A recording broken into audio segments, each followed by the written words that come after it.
husband is a big Manchester United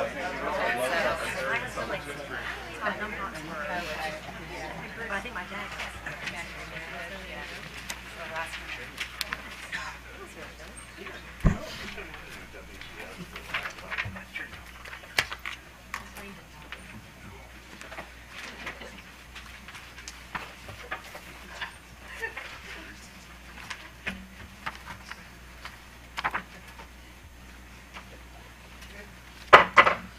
Good. Try turning on my microphone. Well, good morning and welcome to the Maryland Public Service Commission's January 30, 2019 administrative meeting. Chairman Stanek is on official business morning and is not able to be here. First, our order of business, and we're really pleased to introduce two of our newest members of the Public Service Commission's team. First is Jessica Parker. Is she here?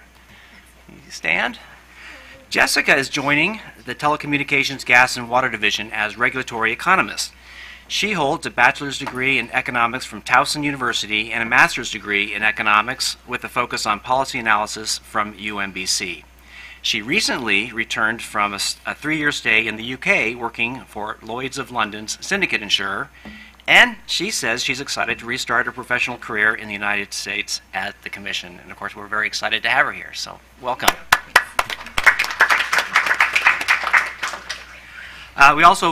We welcome Lisa Smith.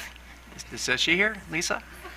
Lisa joined the Commission on January 25th, 2019 as our Director of Legislative Affairs and as Assistant General Counsel.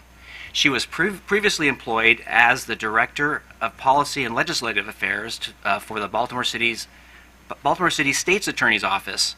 She also serves as the Director of Legislation for the Governor's Office of Crime Control and Prevention. Lisa received a bachelor's degree and degrees in common law and civil law from McGill University. Alors, bienvenue. Thank you. Okay, for our next order of business, I'd like to move the adoption of January 23rd, 2017 administrative meeting minutes. Do I have a second?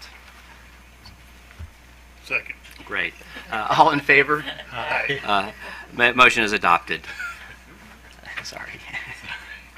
Let's now move to the consent agenda. Madam Secretary. Thank you, Mr. Chairman. The first item on the consent agenda, Verizon Maryland, is going to be moved to the administrative agenda as the first item. So the consent agenda consists of 3 items. The first item is NextGen Broadband LLC, filed on January 2nd, 2019, an application for authority to provide resold local exchange services in Maryland.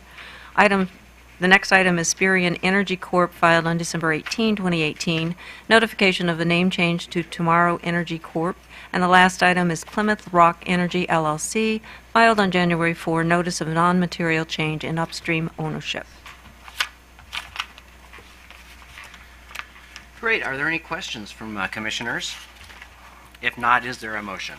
Yes, Mr. Chairman. For item number 2, I would move that we grant the company authority to provide resold and facilities-based local exchange telecommunications services in Maryland, and grant the company the requested COMAR waivers for local exchange service providers. For item number 3, I move that we note the filing, and for item number 4, I move that we note the changes in ownership. Thank you. Is there a second? Second. All in favor? Aye. Any opposed? The motion is adopted. The motions are adopted. Moving to the admin agenda, the first item is Verizon Maryland LLC, filed on December 31, 2018, transmittal number 1841. The company proposes to provide for rate changes for month-to-month and 2-year term business dial tone lines as classified in Basic Basket 2 under its A4. Good morning, Commissioners. Lloyd Spivak for the Commission staff. Verizon Maryland has filed a tariff change for its basic business dial tone service. It's proposing to increase the monthly recurring charge for business dial tone lines. This service falls within Basket 2 of Verizon's A4 alternative form of regulation, otherwise known as its price cap plan. As the Executive Secretary noted, this was originally on the consent agenda. We asked that it be moved to the administrative agenda because there was a typo in staff's comments, and Ms. Karras decided she needed to make that correction for you, so I'll let her do that. Good morning, Chair or Commissioners. Jennifer Karras on behalf of staff. The corrections on page 2, the rate is not changing from $25.60 to $27.10. Instead, it should read $29 to $31. That's the only correction. Great. Thank you. Are there any questions by commissioners? All right. Is there a motion? Yes, Mr. Chairman, I move we accept the tariff revisions for filing with an effective date of February 1st, 2019. Do we have a second? Second. All in favor? Aye. Opposed? Motion is adopted. Thank you, Commissioner. The next item on the administrative agenda, item number 5, is Trident Retail Energy LLC, DBA Trident Power and Titan Gas LLC, DBA Titan Gas and Power, filed on January 4, 2019, joint notice of an assignment of customer contracts from Trident Retail Energy LLC, DBA Trident Power, to Titan Gas LLC, DBA Titan Gas and Power. Good morning, Commissioners. Michael Dean on behalf of staff. Item 5 is a notice filed by Trident Retail Energy LLC and Titan Gas LLC of an assignment of customer contracts from Trident to Titan. Comar 20.53.07.12 requires that suppliers jointly provide written notice to customers at least 30 days in advance of any assignment of supplier contracts to another supplier. For this filing, the Office of People's Counsel requested additional information be provided to customers, and the companies agreed to provide an additional notice with joint letterhead and signature blocks for both companies. Staff has reviewed the filing and recommends that the Commission note the filing. Thank you. Party, are you from? Sure. Good morning, Commissioners. Philip Sheehan on behalf of the People's Counsel. Point of clarification, the proposed, or the letter that was sent out on January 16th was not sent out pursuant to our recommendations. As detailed in our letter from January 28th, despite having sent now 2 rounds of notices to customers and to the Commission, Trident and Titan have failed to meet even the basic requirements of Comar 20.53.7.12, which requires a description of the transaction in clear and concise language that's distinct from informing them that there will be an assignment. Neither the notice they sent on the 31st of January, nor the notice they sent on the 16th of January contain that. It also requires they provide the effective date of the assignment, and in both notices it says that it may happen on February 1st, which I think would lead to confusion whether it's going to happen on February 1st, March 1st, or maybe even never. In addition, they have to include a statement that the terms and conditions of the contracts won't change, and in both notices they say to the variable rate customers that the variable rate that they will pay after the assignment will be something determined by Titan, the assignee, not the assignor. With respect to the Commission, the Comar requires that they send a joint notice to the Commission at least 30 days prior to the effective date of the assignment. They sent that piecemeal. The assignee sent a notice on the 31st of December, and on January 16th, Trident, the assignor, sent a notice to the Commission, and that's certainly not 30 days prior to the effective date that they're proposing. Okay. Is there any representative from the companies here today? Okay, if not, can I just, for OPC, can I just ask a clarification? In the staff comments, they talk about a letter that was to be sent out the week of the 21st. And are you saying that letter also did not, according to OPC, meet the requirements? I'm just confused if there were 3 letters, if there was one, the original letter, the one that you referenced on the 16th, and then there's a staff reference letter. There's a third letter. In fact, we were never provided with a copy of the second letter that was sent out on the 16th. We had to get it from the PSC website, and we haven't seen any further letters. Okay, maybe I can ask staff, is there a third letter? Good morning, Commissioners. Matt Bonikowski for staff. There are only 2 letters. The second letter referred to in our comments is the second letter that was provided by the companies. At the time we wrote the comments, that letter had not yet been distributed, but the companies had provided a copy to staff and stated that they did intend to distribute it. That's why we noted it in our buck sheet. Subsequently, between writing the comments and this hearing date, that letter was distributed. Okay. And can I just ask the question? I mean, how do you arrive, at a different conclusion about the, I guess the correctness of this letter, as opposed to what OPC concludes? Staff generally believes that both letters provide the required information as specified under COMAR. The original letter did provide contact information for both companies and was jointly developed by both companies. Staff has been in contact with both companies throughout our review process of this filing, and the companies indicated that the letters were jointly developed. The revised letter that was distributed to customers, I believe 2 weeks ago, 1 week ago, did provide dual signature blocks, was provided on joint letterhead, does specify a date, an effective transfer date beginning on February 1st. So staff does not share OPC's concerns with the contents of these letters. Okay. Commissioners, Commissioner O'Donnell? So let me ask OPC a question, and then I'm going to ask staff to respond to it. You allude in your comments just made, I think, that the rate could change to a variable rate, something to be determined by Titan. I'm paraphrasing, but is that indeed true? Are the terms and conditions going to change? With respect to the fixed rate contracts, they're not going to change, and that's COMAR requires them to state that So they won't tell me change. what you said again. Variable rate contract holders, both notices say you will continue and pay according to Titan's variable rate. Titan being the But assignee. Isn't that the same as currently exists? There are variable rates that change, and there are going to be variable rates that change in the future. But it would be our position that that is a material term of the contract, and to the extent that rate change is determined according to a formula or a methodology, you can't just, that the customer knew about when they entered into the contract, you can't simply change that by moving it to another company and using their variable rate. It would be So the same what as a unilateral change. What should it said then to have been correct? It should have said that you may continue at their rate, not that you will continue at their rate. I'm having a hard time distinguishing the difference. It's a variable rate now, and it'll be a variable rate in the future. I don't get it. I'm sorry. Would staff comment on that? Sure. Let me state the exact language that was provided in the letter. The letter states, if you are currently served under a variable rate with Trident Power, your service will continue with Titan Gas and Power's variable rate.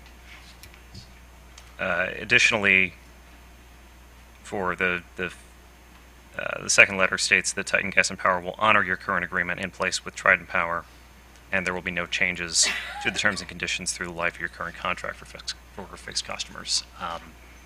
I fail to see the difference. OPC is not making a compelling argument to me that there's a problem there. Okay, it would be our position that those are two distinct rates, Trident's variable rate and Titan's variable rate, and they're not continuing the contract without a change in the terms and conditions. They're actually changing the rate that the people will be paying to the rate determined by Titan. Yeah, but staff just indicated that the same terms and conditions will exist. Okay, thank you very much. I appreciate that. So, let me ask you, the sentence that's in the second paragraph that says they'll honor the current agreement in place, if the current agreement is you're going to pay the market price plus X, then isn't that the current agreement, and isn't that already covered then? I'm sorry, could you repeat? Well, if your concern is with the variable rate, and the deal on the variable rate could be it's the market rate plus X, right? And so under the sentence that says Titan Gas will honor your current agreement in place with Trident, and that would be the calculation of the variable rate. Why wouldn't that be the calculation of the variable rate? Why wouldn't Titan use Trident's methodology? Yeah, because it says that Titan Gas and Power will honor your current agreement in place with Triton, and there'll be no changes to the terms or conditions through the life of your current contract. So that would cover your concern, would it not? Well, I'm not saying that the notice is not internally inconsistent, but it does say that your service will continue with Titan Gas Power's variable commodity rate. Right, and so And that rate, assuming that rate means... is not Trident's variable rate. Well, assuming that means what it says it means, that whatever your deal is, that's what your deal is. If Titan were to not honor that, then wouldn't the remedy be a customer could come to us and say they didn't honor my current contract even after the transfer? Yeah. I would grant you that the notice is internally inconsistent. Okay. All right, thank you. Commissioner Linton. Thank you. For OPC, now that we know that two of these letters have gone to customers, is it, and you're aware of the second letter now, is it still your position that a third letter should be sent? And if so, the corrections that you would like to see made, do you think would it still have some value to consumers, especially if it could result in additional confusion because now customers have received 3 letters on the same situation? Right. It's unfortunate that these letters went out as they did. The customers are being deprived, though, of a transparency as to why of the transaction that's resulting in this assignment. And they also don't have a firm date for when this assignment would be effective. So if a third letter went out, according to the letters that we've seen already, the transaction takes effect, or may take effect using your interpretation, on February 1st, which is 2 days from now. So by the time customers receive it, it would have only said the transaction has already taken effect. I do not believe that they've complied with COMAR, and I don't think that it should take effect on February 1st. I think it should take effect at least 30 days after a proper notice is sent to the customers. All right. See, that's kind of where I was trying to get to. So you're suggesting that the transaction as a whole, I guess the overall assignment from Trident to Titan needs, we're suggesting that it get delayed for 30 days? That's correct. And is that, okay. All right. Thank you. Commissioner O'Donnell. So to staff, your recommended action for the commission is to note the following. Are we required to approve this? Oh, Your Honor. Okay, so does this have to even be before us? In other words, I guess it's a filing of notice, but we don't have approval authority on this, do we? Per our regulations, it's only a notice to the commission. And normally for a notice, the commission takes no action other than noting it. In other words, we're not in a position to deny this, right? That's correct. As long as it complies with the notice requirements. Okay. If I could just follow up then, so as long as it complies, it's up to us to determine if it complies or not, and if we determine it does not comply, then what? Just to again find out what is it we're being asked to do today? Well, we're being asked, the staff is requesting that the commission, based on the information provided by the companies, note that they've complied with COMAR. Okay. And staff was believed that the initial notice sent out to customers complied with the information required that a customer would need. It has the contact information, lists the companies. Yeah, and I understand that, but just to Commissioner O'Donnell's question, though, if we were to find that it didn't comply, what is the remedy? The remedy would be to ask the company to comply. Okay. So, there is a live question before us today, then, per OPC, whether or not we find it complies and whether or not we should order that a second or third letter be sent. Yes, Your Honor. Okay, just want to clarify that. Okay, are there any other questions? Do commissioners have any discussion on this item? Great. Is there a motion? Mr. Chairman, I move the commission note the following. Is there a second? Second? All in favor? Aye. Opposed? The motion is adopted. Thank you, Your Honor. The next item on the agenda is Washington Gas Light Company, filed on December 21, 2018. Its revised tariffs pursuant to order number 88944, PSC Maryland number 6, canceling and replacing PSC Maryland number 5, case number 9481. Good morning, Mr. Chairman, members of the Commission. Annette Garofalo on behalf of Commission staff. By this filing, Washington Gas Light Company is seeking to implement rate changes approved by the Commission in order number 88944, issued December 11, 2018. The company proposes that the revised rates become effective with service rendered on or after December 11, 2018, with a collection of any unbilled revenue increase for the period December 11, 2018 through the date of tariff acceptance to be collected through the revenue normalization adjustment provision found in General Service Provision number 30 of its tariff. As filed, WGL's tariff presents 4 issues. The first issue is the size of the increase in WGL's fixed charges and the rate classes to whom these charges should apply. In its order, the Commission determined that residential customer fixed charges should increase to $10.70 per customer, which reflects an increase of approximately 5%. The Commission also concludes that the rates of other classes should increase by a similar percentage. The Commission provided a table on page 128 of its order detailing the new system charges for each rate class. The table listed new system charges for 6 of the 8 rate classes, new system charges for the CI non-heating, non-cooling, and the GMA non-heating, non-cooling classes, the 2 classes which did not receive any revenue increase in this case because they were over-earning, are not present in this table.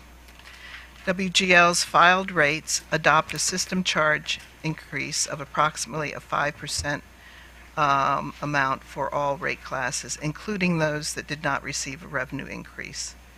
WGL's proposal contradicts the Commission's narrative discussion and associated table on page 128. Staff does not believe the Commission intended to assign a fixed charge increase to classes not receiving an increase, and staff requests the Commission clarify this issue by directing WGL to refile its rates should the Commission determine that the company's filed fixed charge increases are inconsistent with its order 88944. The second issue is whether the 2-step approach directed in the Commission's order was properly implemented in WGL's filed rates. The Commission has traditionally employed a 2-step methodology for determining interclass revenue allocations. In the first step, a portion of the total revenue increase is assigned to under-earning classes, allocated based on each class's relative proportion of distribution revenue. The second step applies the remaining revenue increase across all classes, with some over-earning classes being exempted on a case-for-case basis. In its order, the Commission assigned a 15% first-step allocation to the residential, heating and cooling, and interruptible classes, and an 85% second-step increase to all classes except the commercial and industrial non-heating, non-cooling, and group metered apartment non-heating, non-cooling customer classes. On page 124 of Order Number 88944, the Commission clearly stated its intent that the allocation of revenue increases within both the first and second step be assigned based on each class's proportion of distribution revenues consistent with Commission precedent. Table 1 of staff's comments indicates that the company has properly applied the two-step methodology. The third step is whether WGL properly implemented the Commission's order regarding WGL's participation in interruptible margin sharing. The Commission ordered that any interruptible margin sharing, including that exceeding the 90.9% threshold, be credited to firm customers rather than, as is currently the case, for the amount above 90.9 to the company. Staff believes that WGL's approach of accounting for 90.9% of interruptible distribution revenues is appropriate. The Commission order terminates WGL's participation in interruptible margin sharing, meaning that all collected margins up to 100% of the class revenue requirement should be credited to firm customers. WGL has submitted revised tariff language which staff believes properly carries out the Commission's requirements. The fourth issue is whether WGL properly removed forecast therms and bills from its total therms and bills following the Commission's denial of future year adjustments. The therm and bill totals used in WGL's filed rates are consistent with the company's test year data as provided by witness Toranimi in his work papers for Exhibit RET R5. Staff concurs with WGL that the therms and bills used for rate making are consistent with the Commission's order. Should the Commission agree with staff recommends that WGL be instructed to refile clean copies of its tariff without new system charges for the CNI and GMA non-heating, non-cooling classes, the two classes, which did not receive any revenue in this case. Thank you. Before we go to Mr. Dodge of the company, do we have any questions for staff? If not, Mr. Dodge, would you like to identify yourself and... Certainly. Good morning, Commissioner Richard, Commissioners. John Dodge appearing on behalf of Washington Gas. Before I get into any substantive remarks, I would like, on behalf of the company, to compliment Mr. Bonakowski's comments. I think they're terrific, and I just wanted to put that on the record. I think they're clear and concise, and maybe he can come down and give us some writing lessons at Washington Gas. We do not disagree with the overarching 4 issues that staff has outlined. We are hoping for resolution of 2 of those issues today so that we may implement our new rates. Those 2 issues are the first 2 issues that Ms. Garofalo identified. First, were we correct in applying a fixed system charge to the 2 classes that did not receive a revenue increase? Second, did we handle the 2-step implementation correctly? The other issue, the other substantive issue that we see, the interruptible margin sharing, is on appeal before the Commission, and we think the Commission can defer consideration of that to a later order. And the 4th issue is escaping me, but we don't think that needs to be decided today either. So to implement the rates for a decision that was rendered in mid-December, we are looking for the Commission's guidance and directive today on the 2-step implementation and the fixed charged issue. I'm joined today by Mr. Wagner, our Director of Rates and Regulatory Affairs, and he is poised to answer any questions about the rationales that we used to try to affect the Commission's wishes in our filed rates. All right, thank you. Is there a representative from IOBA? Are there? Yes, Your Honor.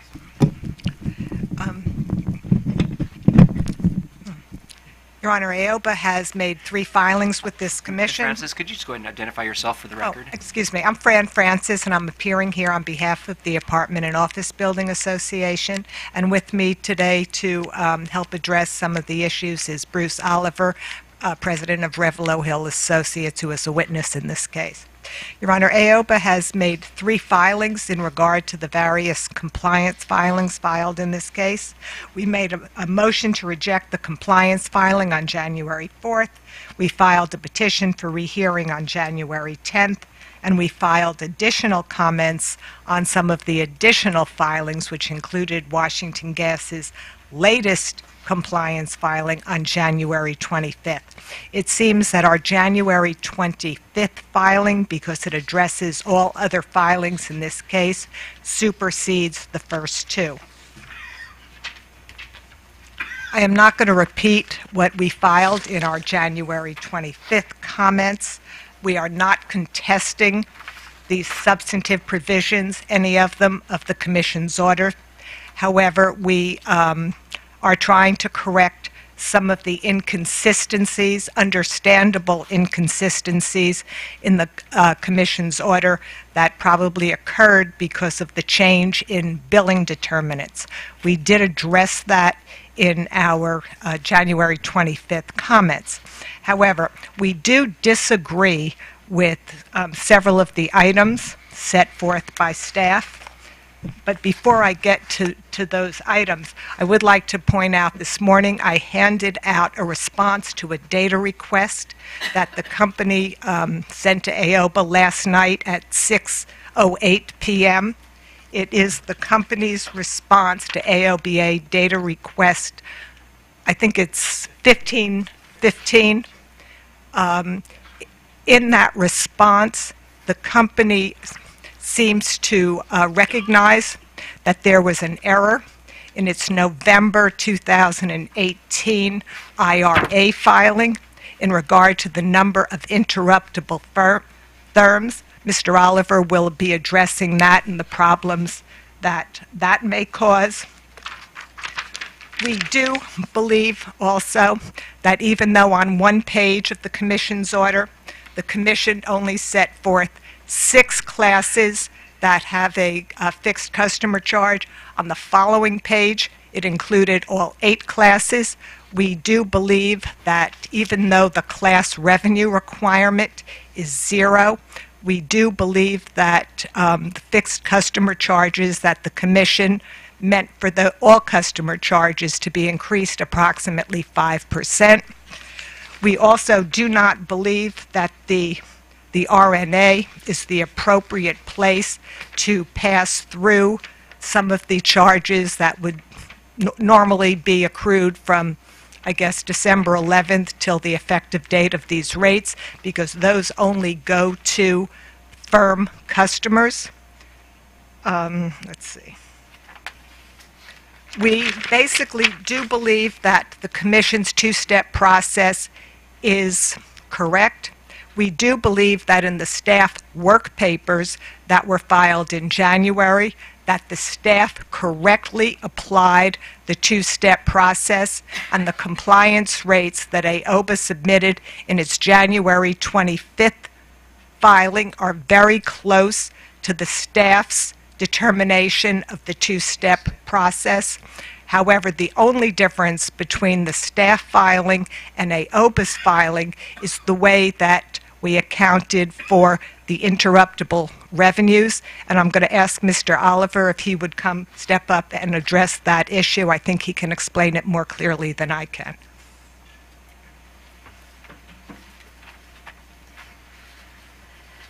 Good morning. The Commission, in its order at page 126, in its discussion of the interruptible margin issue, accepted the position of AOBA and OPC that 100% of the interruptible revenues should be recognized in the setting of base rates. The calculations of compliance rates that have been submitted by the company and by staff continue to recognize only 90.9%. The remaining 9.1% has in the past been treated below the line and were not recognized as base rate revenues, because if they were obtained during the course of the subsequent periods, the company would retain those revenues on a below the line basis as incentives. Those revenues, based on the Commission order, should be recognized above the line and should be included, as it says in the order, in the determination of base rates. That has the effect of further lowering the increase to every firm class while raising slightly the increase to interruptible customers. That is a very important part of the Commission's order, recognition of 100% of interruptible revenues in setting base rates, and recognizing that the interruptible class, like any other class, would then be a class for which the company is at risk for the revenues if they're collected, if they're not collected. Now, some people would say, oh, we can't put the company at risk that way. The fact is, most interruptible customers, the interruptible class has been a declining class in terms of numbers of customers for a long period now. And most of the customers that leave interruptible service don't leave the company. Rather, they transfer to a firm service rate, where the company gets even more margin revenue rather than less. But the mechanism in place now penalizes the interruptible customers that remain in that class by saying they're responsible for what was supposed to be the margin for these customers who have now gone to a firm service. So it's very important in the proper application of the Commission's order to recognize 100% of base rate of interruptible revenues in the determination of base rates in this case. Okay. Okay. All right, thank you. Just so maybe a question on that, try to wade into this issue of interruptible margin sharing. So, according to the staff, if I'm reading their remarks correctly, that in fact anything above the 90.9 will in fact now be returned to all the firm holder, all the firm On a delayed basis. Okay, so And would not recognize it as above the line revenue and would not impact the company's revenue requirement. Essentially, by recognizing it in the setting of base rates, as OPC and AOBA agreed and as the Commission accepted, you're saying that the company will get part of its revenue increase, about $765,000, through the recognition of those revenues, and therefore you don't have to collect them from other classes. okay, but given the way the contracts for interruptible rates are set up, I mean, what other mechanism is there? I mean, at this point, is it true that there's still the risk that interruptible will have to pay if you cover anything below the 90.9? So isn't that still an important marker? Well, the way the company has revised its tariff, that would still be the case. Okay. Because they'd only recognize 90.9% of the interruptible revenue in setting base rates. And then firm customers would get the increment above 90.9% if it's achieved during the subsequent period and would receive that on a delayed basis. The proposal in the case and what the Commission's order to me clearly accepted is that we don't do it that way anymore. We recognize 100% of the interruptible revenue in the setting of base rates in this case. And then firm customers get the immediate benefit of the recognition of that revenue. Okay, so your concern then is not that eventually or at some point in time the firm customers will get the refund. It's just not immediate. Is that Well, under the existing mechanism that staff and the company want to continue, firm customers would only get that extra 9.1% if it's actually collected. If the interruptible class continues to shrink, you may not achieve that. And therefore, they wouldn't get that amount. Okay. Well, I would just, Mr. Bonikowski, would you like to respond at all to that? Good morning, Commissioners. Matt Bonikowski again for staff. Staff believes that there are two separate issues at case here. 90.9% appears in two different places. In case 8990, there was a settlement agreement that established a risk-reward setup for this margin sharing. It requires that the interruptible class pay at bare minimum 90.9% of the last test year revenues on an annual basis. We don't believe that the Commission's order changes that fundamental requirement. So moving forward, the interruptible class is still only required to pay 90.9%. If they, and through normal course of gas usage, would have paid 85%, they're required to pay 90.9%. Separate from that, the amount that is credited to firm customers was originally 90.9%, is now up to 100%. So all that we believe the Commission's order has changed is saying that if revenues are collected, any collected revenues up to 100%, the margins on those revenues should be credited back to the firm customers. But that fundamental obligation to only collect at minimum 90.9%, we believe that that still remains intact. Okay. Let me just ask one other question here. My notes here. On the point about the RNA, I think it was stated that this only goes to firm customers. Would we be missing, could you just respond to that? Would we be missing, a fair allocation if we were to use the RNA to, I guess, to catch up with the rates? I'm sorry, could you run that by me one more time, please? About the RNA, Ms. Francis talked about that this only is applied to firm customers, I believe she said. Yes. Does that make it an unfair approach to returning to catching up with rates? They've already gone into effect. Yeah, I don't believe that it's an unfair approach. I actually believe it's a reasonable approach given that you don't know what the interruptible collections are going to be ahead of time. If the interruptible class is only obligated to pay at minimum 90.9% of their target revenues, if they fall below that, then the RNA allows you to properly credit those collected margins back to the firm customers. The same is true if they fall anywhere between 90.9% and 100% of the target revenues. This still provides a mechanism to accurately credit the firm customer classes. Okay, well, thank you.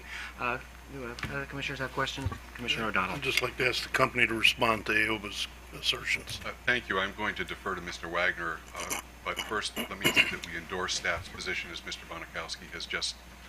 Sorry about that. We endorse Mr. Bonikowski and staff's position as he's just presented it to you. I have a couple of other points before turning it over to Mr. Wagner. First, these are substantive issues that a party of the case is raising at what we hope is the 11th hour and 59th minute. These were not issues discussed by the parties before the commission, and I fear what has happened here is that AOBA is trying to leverage what we see and staff sees as a very simple decision. Washington Gas, you don't participate in margin sharing anymore, into the position that interruptible customers no longer have the obligation to cover their own revenue requirement, and that puts firm customers at risk. And now Mr. Wagner will, and I'm sure Mr. Oliver will take his seat now and not comment while we're commenting. Mr. Wagner will now address the delay and other issues. Good morning, Commissioners. Jim Wagner with Washington Gas. If I could just take a second and introduce some facts into this morning's discussion.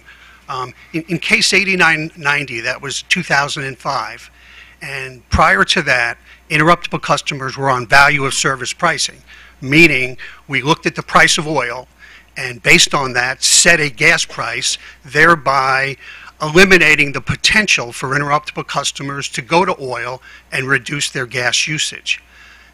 As part of that settlement, and again, it was a settlement that all parties agreed to, there were different things given up. And one of them was, in return to going to cost of service rates, interruptible customers agreed to be at risk. And they would guarantee that 90.9 of the revenues for those classes would be guaranteed to be paid to firm customers. Thereby, the possibility of them moving to an alternate fuel was essentially eliminated, and it protected the rights of firm customers. At that time, the company was getting a sharing, so the agreement was if those revenues came in between 90.9 and 100%, that would go to the company. Anything above 100%, because interruptible customers were taking the risk up to 90.9, would be returned to them. So if 105% of interruptible revenues materialize, the company takes that additional 5% and provides a credit back to the interruptible class over the following 12 months. If it's less than 90.9, that shortfall we charge to them over that period of time. So that was the conditions put in place in 8990 that's been in place now for 13 or 14 years. So the only question, there was no mention of the IRA in the rate case at all. It's just coming up this morning. But in the rate case, the difference in the 90.9 and the 100, which isn't guaranteed. So there have been years where if the interruptible revenues were only 90.9, the company did not get any payout because there wasn't any, and it was only being guaranteed up to the 90.9. So that was the issue in the rate case. The commission decided we were no longer entitled to that incentive sharing. So therefore, but in the rate case, 90.9 is all that needs to be credited because that's all the I-Class is guaranteeing. Now on the issue of when are they getting the money, they're getting the money at the same time. During the year, we provide an FCA credit. So we estimate during the year what will that amount be from any other items that fall into the FCA, and we credit them. So in this case, to the degree we anticipate what the revenues will be, there will be a matching credit to the FCA which reduces base tariff rates, and that exists throughout the year. We make a quarterly filing for that that's looked at by staff throughout the year. So the timing of not getting the money, I would say, to some degree is inaccurate. The other statement made this morning was that not to collect it through the RNA. The RNA does only go to firm customers. However, the RNA credit will go back just against firm. Interruptible customers will also be charged from December 11th going forward for what they would have been paying if we had been able to put the rates into effect on December 11th. So those are all my comments. I'll be happy to answer any questions if you have them. Commissioners?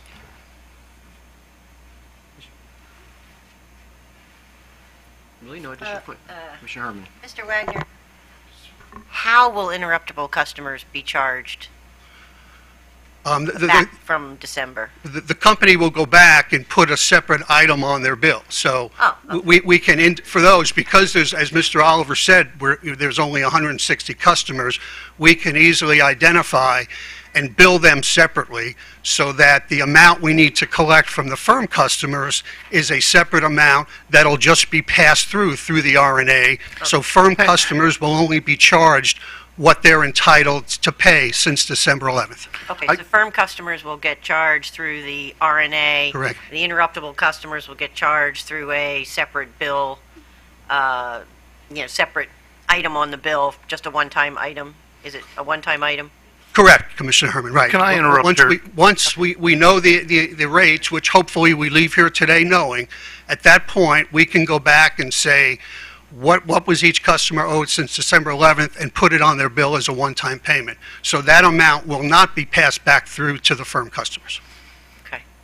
Commissioner? Can I interrupt for a second? I don't find it very helpful at all and very distracting to me when witnesses are at the microphone for opposing witnesses to be gesturing and shaking their head and making comments. I find that very distracting, and I would ask that you not do that and be respectful to other participants. My apologies, Your Honor.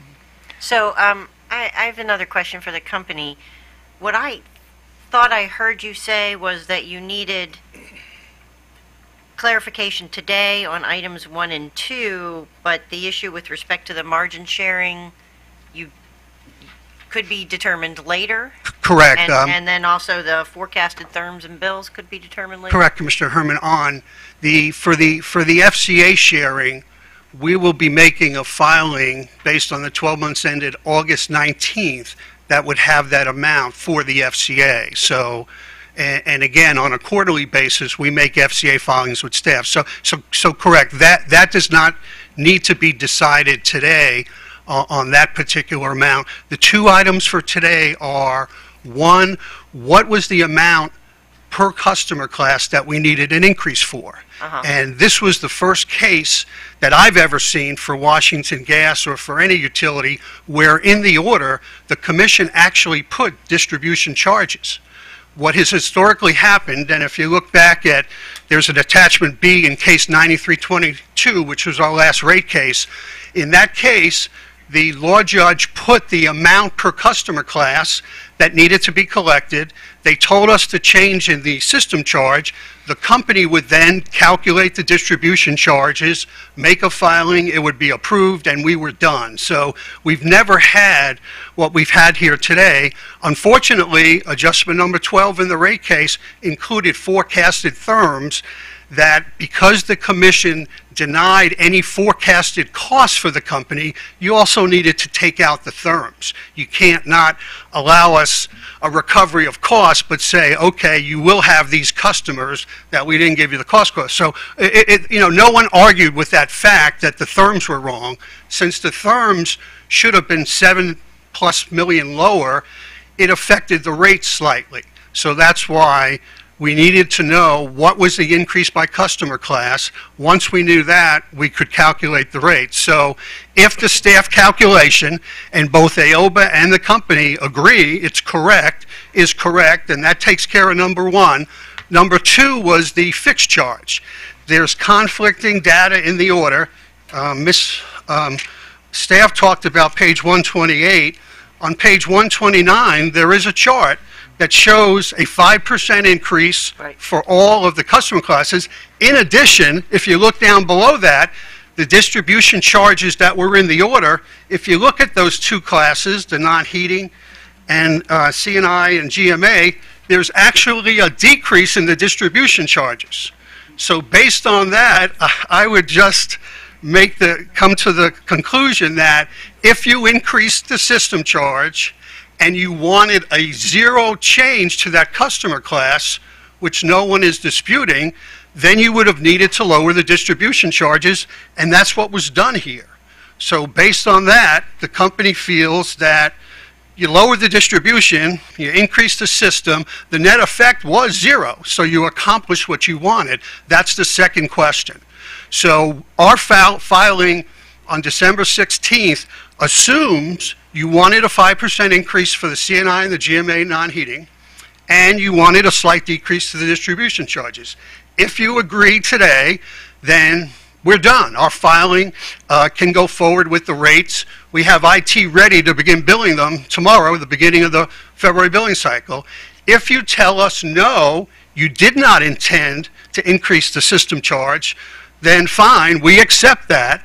And all we have to do is what we filed on December 16th for those two classes. We'll keep the rates exactly as they are today. So those are the only two things we need today, and then we can begin billing the rates tomorrow. Okay.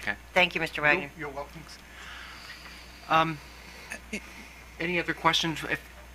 Do you want to just go make one more round here? Mr. Cleaver, would you like to speak on behalf of OPC, and please identify yourself? Good morning, Mr. Chairman. Commissioners, Joseph Cleaver on behalf of the Office of People's Counsel.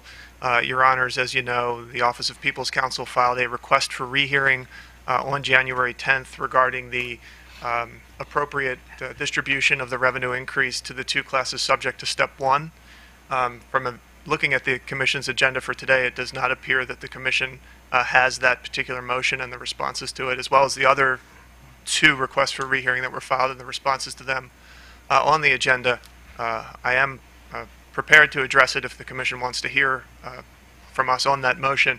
I would just note for the Commission that with respect to, I believe it was Ms. Garofalo's second issue that she identified, I think Mr. Wagner identified it as issue 1, the issue of the appropriate distribution in Step 1 to the two classes subject to that step.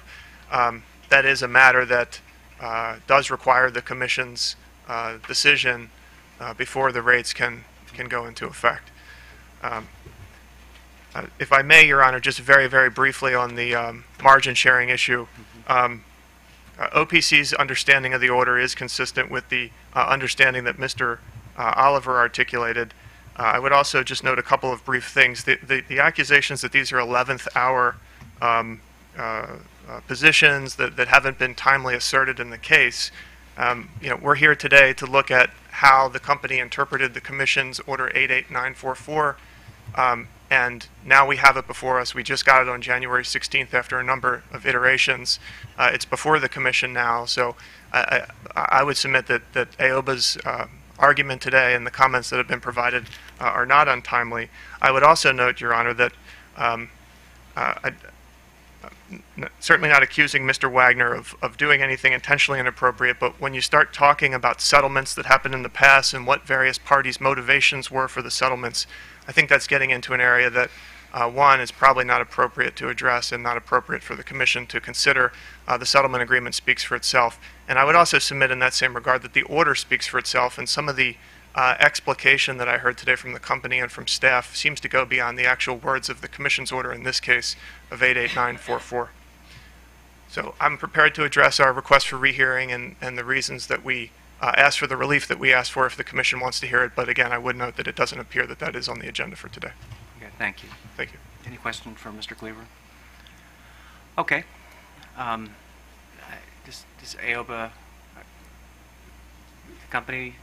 Yes, Your Honor. First of all, just to start off with, we do agree with what Mr. Wagner said about how all customer charges should be increased to 5%, even though two classes had a 0%. However, I would like to address counsel for Washington Gas's statement that we're coming to litigate at the 11th hour. All of AOBA's comments, all three sets, have only to do with the company's compliance filing. The company's compliance filing was not filed until the one we're talking about today, till January 16th.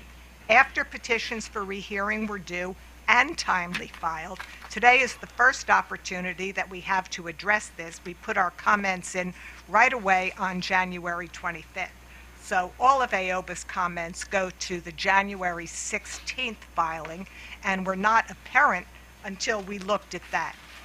Getting back to what can be implemented today, if I refer the Commission to, I believe it's Attachment C of AOBA's January 25th filing, and on line 10, we very clearly show what the class distribution increases should be. You can see from those distribution increases that the amount AOBA is allocating to each of the firm classes is lower than what the staff did in its response to Data Request 2. You can also see that the amount of increase that was allocated to the interruptible class was higher than, larger than, the rates designed by staff. We believe this is in direct accordance with what the Commission said in its order in quoting OPC Mirzwa, where we state on page 7 of our comments, if the sharing of interruptible margins is eliminated, firm customers would receive credit for 100% of these margins in a base rate case, and rates would be set accordingly. That is what OPC's position was in the case. That is AOBA's position in the case. And very clearly, this Commission supported OPC and AOBA on that issue. So once you reflect that $780-some-odd thousand in base rates, all firm classes immediately get lower rate increases. May I have 1 moment? And if taking a look at the Commission's order on page 131, the Commission clearly said, if the sharing of interruptible margins is eliminated, firm customers would receive credit for 100% of these margins. Let me stop you there. First of all, we don't need you to read into the record, but it also is a quotation from OPC. Ms. Francis, the Commission didn't say that. That's what the... No, I was going to say that was what OPC witness Mirzwa said that the Commission adopted. Right. I just didn't We have finish. the order. I'm sorry. So, I'm sorry. So you don't need to read that into However, the record. Thank you. I do disagree with Mr. Dodge that rates can be set at the end of this hearing today, because we believe the base rate revenue increase for each firm class should be lower than what staff recommended or what Washington Gas recommended. Okay, thank you. Let's try to move this along. Do the company have some final comments? Thank you, Your Honor. I think the horse is getting rather tired, and I have just two final points to make. First, we simply disagree with AOBA and OPC. There was no discussion in the case below about eliminating the interruptible revenue adjustment. It simply was not an issue in the case, and the Commission didn't decide that issue because it was not before the Commission.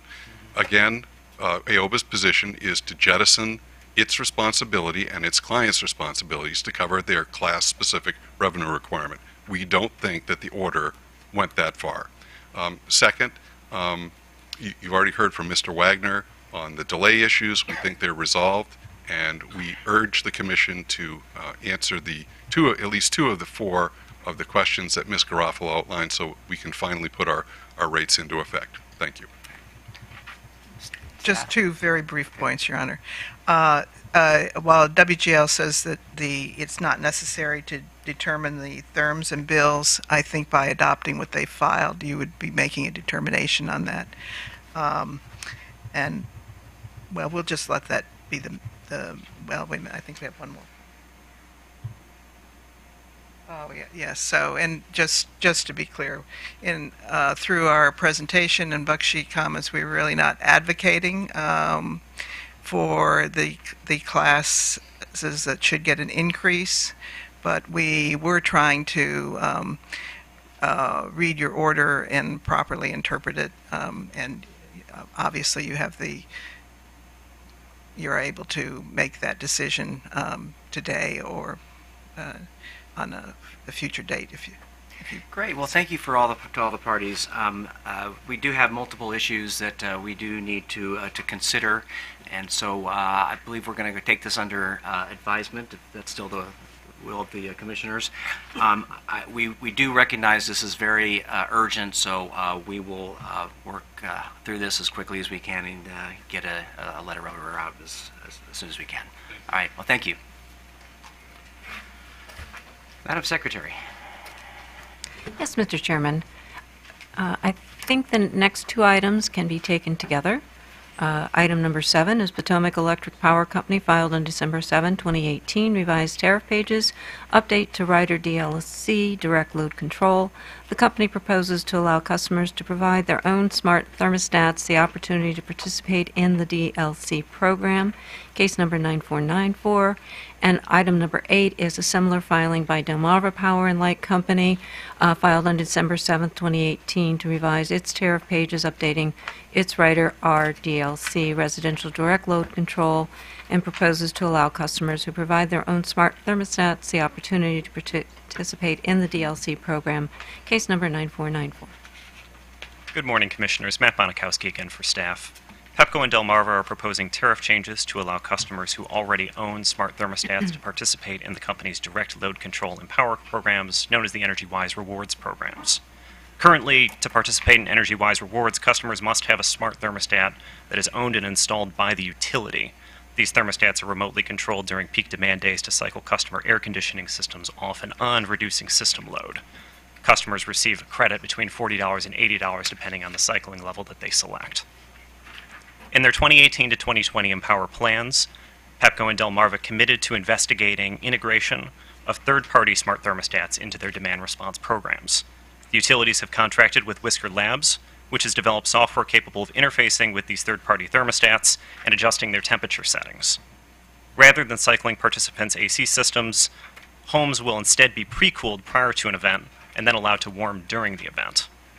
The companies project that energy savings will be comparable to those achieved at the 50% cycling level for direct install devices, and propose to offer a comparable $40 incentive. The program will continue to be funded out of the previously approved residential demand response budget. Staff has reviewed the proposed program design and incentive levels and finds them both to be reasonable.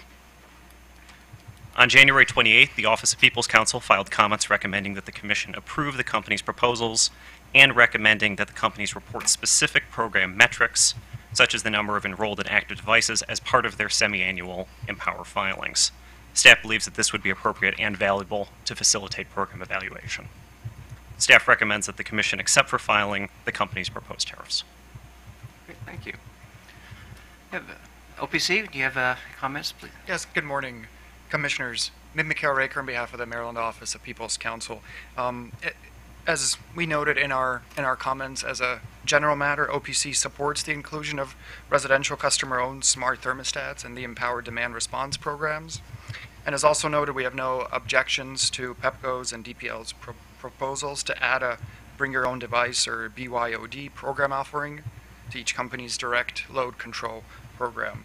Should the Commission approve the company's proposals, we do recommend that the Commission also direct the companies to, one, track and report specific metrics, as noted in our comments, and it sounds like staff is on board with that recommendation, and also, two, conduct thorough evaluations of each company's BYOD program offering in accordance with the EM&V processes that they use for their other Empower programs.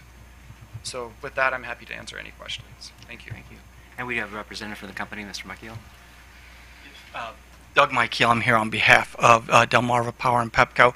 We are willing to do that. I guess the one caveat that we would have is the Office of People's Counsel has specifically recommended that we do the number and type of each thermostat enrolled, and we would give aggregated numbers if we set out the specific type in a public document that would talk about market share between the various vendors, and that's not stuff that we want out in the public. But other than that, we're happy to do that, and in fact, we would report all of these items in our Empower report, so we're okay with the reporting.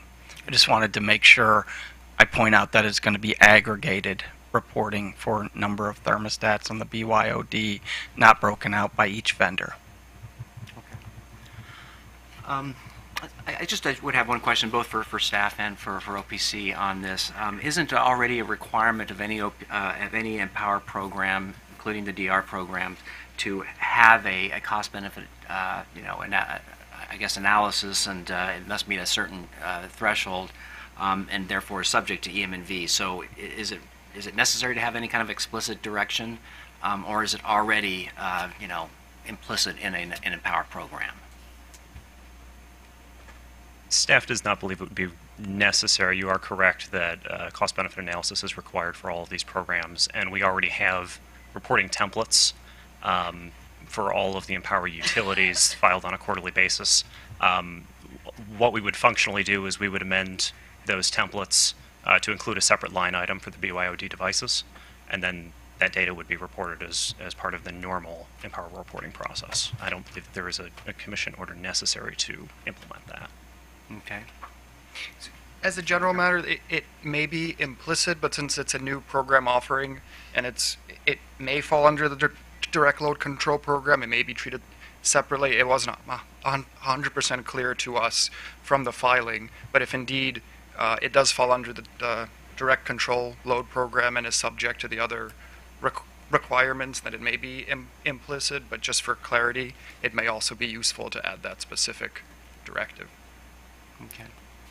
Yeah, I agree that we need to make sure all these programs meet the cost-benefit analysis, and so, but I also would be reluctant to, or hesitant from the bench to set out what the EM&V requirements should be. So that would be at least my one concern. But and it does indeed fall under the direct load control program, and we'll have another line in our reporting templates that Mr. Bonakowski talked about, setting out the BYOD program. And so that's what it will take, and you're exactly right, Commissioner, about the EM&V process. Great. Do commissioners have any questions? Commissioner Herman? Mr. Michael, just for purposes of clarification, so if the commission were to accept the tariff revisions with the recommendation to track and report metrics related to the program and to conduct evaluation of the program in accordance, or programs in accordance with evaluation, measurement, and verification processes used for Empower programs, would that be something that the company could support or would be able to do? Yes, exactly. And to the extent that there was any questions, we have work groups on reporting and the like, and we would work it out there. But we're going to report all of this information. Okay, thank you. Any other questions? Seeing none, do we have a motion for items number 7 and 8? Yes, Mr. Chairman, I move that we accept the tariff revisions for filing for item number 7 and for number 8, and that we direct the company to file clean copies of the tariff revisions with an effective date of January 30th, 2019, and also incorporate into that the recommendations in the Office of People's Counsel's letter that, number 1, we track and report specific metrics related to each company's BYOD program as outlined in their letter, and also 2, conduct a thorough evaluation of each company's BYOD program in accordance with the evaluation, measurement, and verification processes used by the PHI companies for their other Empower programs. Is there a second? Second. All in favor? Wait. I was. Yeah, that's kind of what the one question I had was. I didn't want to. I was going more generic on the program evaluation. Is that where you were headed? Because of that's why I was asking Mr. Mike Heel, because outlined in OPC, he said they couldn't do it by device. So I just wanted to make sure we were clear that we didn't say as outlined by OPC simply because of the device-specific requirement. So I'm sorry to interrupt. No, I agree. That's what I was going to hit too. We need to specify that it's data in the aggregate and not by device type and specific. Right. Okay, that which is expected under an Empower program. So, did you want to? Then I'll revise my motion to say that it is track and report specific metrics related to each company's BYOD program. Great. Now, do we have a second? Second. All in favor? Aye. Opposed? Motion carries. Motions carry. The next item on the administrative agenda is Baltimore Gas and Electric Company, filed on January 7, 2019, Supplement 453 to Maryland G9. The company proposes to increase gas bait rate revenues, case number 9484. Good morning. Again, Michael Dean on behalf of staff. Item 9 is a compliance tariff filing by the Baltimore Gas and Electric Company of its revised gas tariff in compliance with order number 88975 of case number 9484.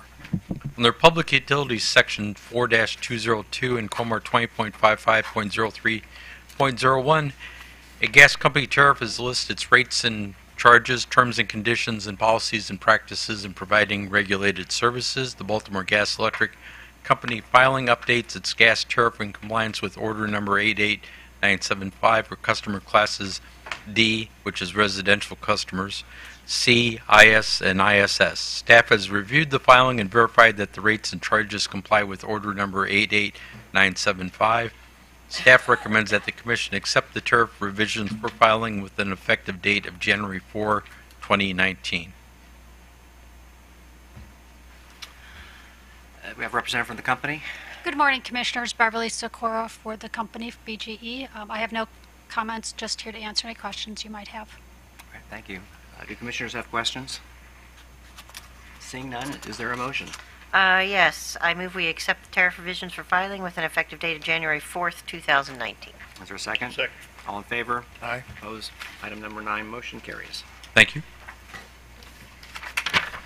And the last item on the agenda is number 10, Baltimore Gas and Electric Company, filed on January 7, 2019, Supplement 454 to Maryland G9, stride calculations to reflect implementation of revised gas base rates pursuant to order number 88975, case numbers 9484, 9331, and 9468. Good morning. Again, Annette Garofalo on behalf of Commission staff. Baltimore Gas and Electric Company is proposing to revise its stride surcharges in compliance with order number 88975 issued January 4th, 2019.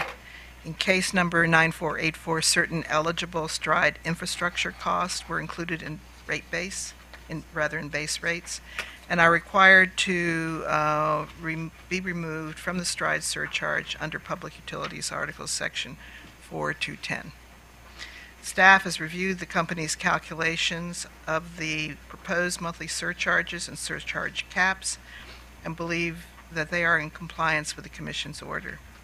BGE's 2017 stride reconciliation resulted in a net overcollection of $133,000 $24,456 from all classes.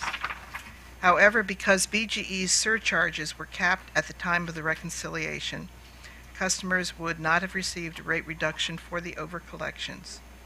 BGE has held the imbalance representing overcollection of amounts above the cap in a regulatory liability where it has accrued interest at the company's authorized rate of return.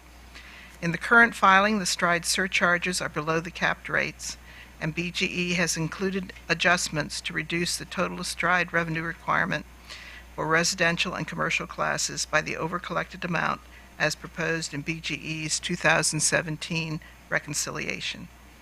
The adjustment amounts, including the carrying costs that have accrued over 2018 for residential and commercial classes, are $190,636 and $13,802 respectively, for a total reduction to the revenue requirement for both classes of $204,438 under BGE's proposal. Staff is aware that OPC has recommended certain adjustments to this reduction. However, staff believes this calculation has been appropriately performed, and Ms. Proboreski can answer any questions you may have on this issue. Staff recommends the Commission accept the company's proposed tariff with an effective date of January 4th, 2019. Thank you. I had a question for staff. We have a question for staff? Okay. Can you articulate, can someone articulate for me why the return of overcollections are contingent on whether or not the cap is met? I'm not kind of making that connection here. Good morning, Yulia Pobreski on behalf of staff. When the rate is capped, if the company overcollects, they cannot collect more than the rate is already collecting. The $2 basically the overcollected amount is beyond the $2 cap. For example, the company incurs $2 million for the residential class, but they are able through the capped amount to collect only $1.5 million. So you're saying their expenditures are more than the cap allows them to collect? Exactly. Okay, so I'm thinking, when you say overcollection, I'm thinking they've overcollected from the ratepayers. Because if they've overcollected from the ratepayers, the cap being reached shouldn't stop them from returning that to the ratepayers. But since the rate is capped to put this amount that was overcollected from the ratepayers, even if they reduce their expenditure by that overcollected amount, it will still not hit in below the cap. The amount will still be capped. I'm not sure if I. So basically, let me try again. I'll listen to the rest. I'm not getting this. Maybe I'm just a little slow on the uptake here.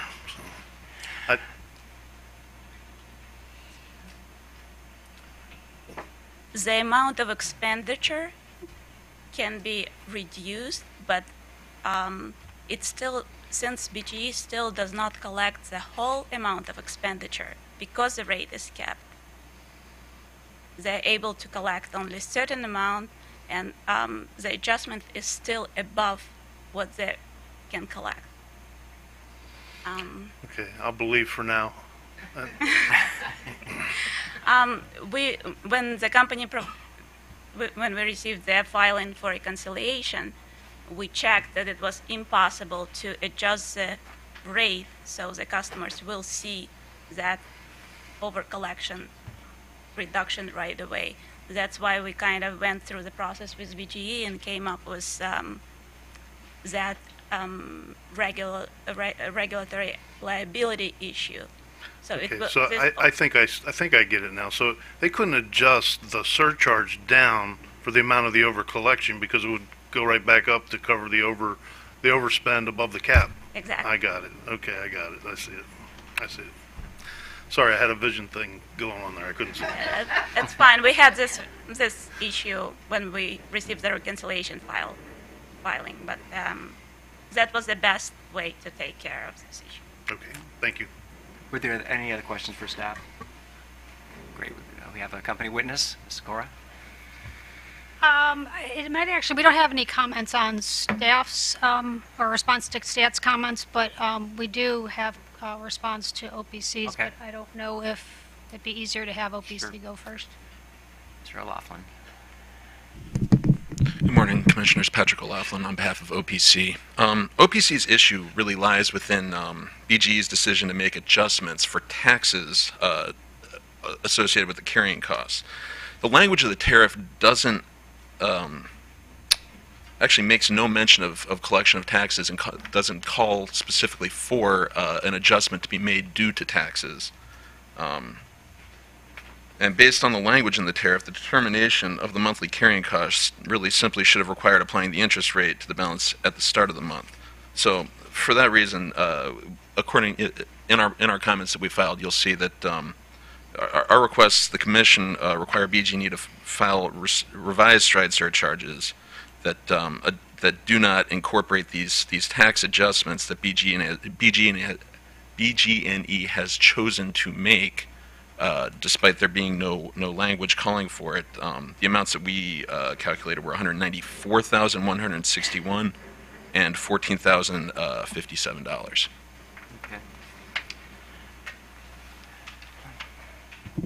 I will take a crack at a high-level response, and then Mr. Frein will correct me and go into more details. I think there was, BGE will admit that when we responded to a data request from OPC about how the calculation was performed, we perhaps did not lay out our calculation in as much detail as we should have, and that might have caused some confusion. What the basic issue is that when we're looking at the outstanding balance, you have to, whenever you're dealing with rate base, which this regulatory liability is a rate base item, you have to take into account deferred taxes. No, the tariff does not say that, but I think, in our minds, it's just, kind of rate making, that if you have a regulatory, or a rate base item, you deal with the regulatory or the deferred taxes to account for the fact that you're going to have tax issues down the road. So when we did this data request response, we probably should have showed kind of the outstanding or the balance in the drawing a blank on the word. The imbalance, and we should have showed then that the deferred taxes were then offset against that. Then we applied the full cost of capital. We weren't trying to not give as much interest or carrying charges as was intended, but again, it was the fact that you have to take into account the deferred taxes on any rate base item.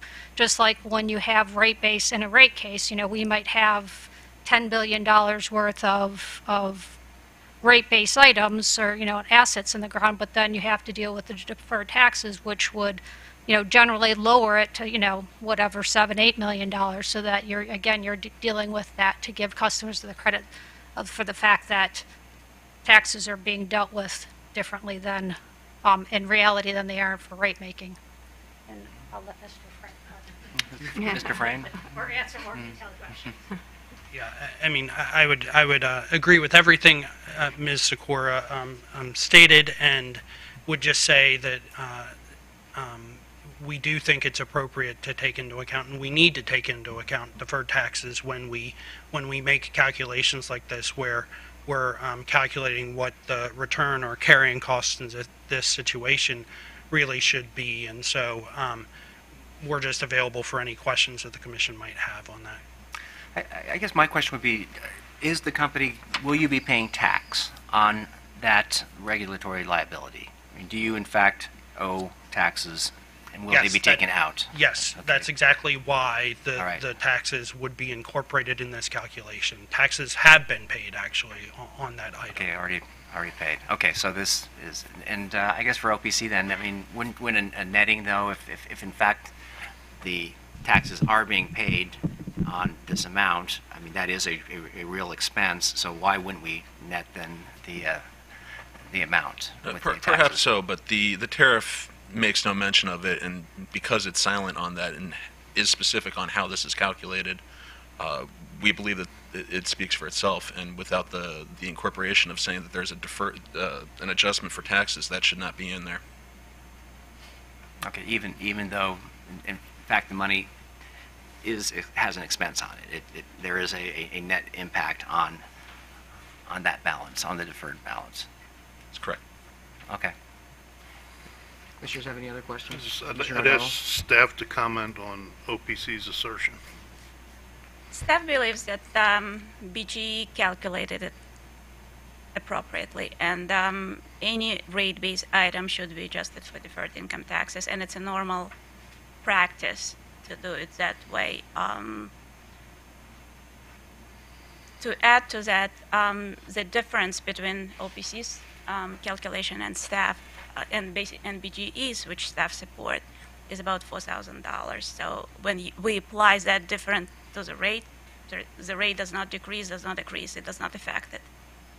I also believe that the tariff itself says that it should include the carrying charges. It does not state specifically interest, and carrying charges might include taxes as well. That's my understanding of the tariff. Thank you. Any other questions?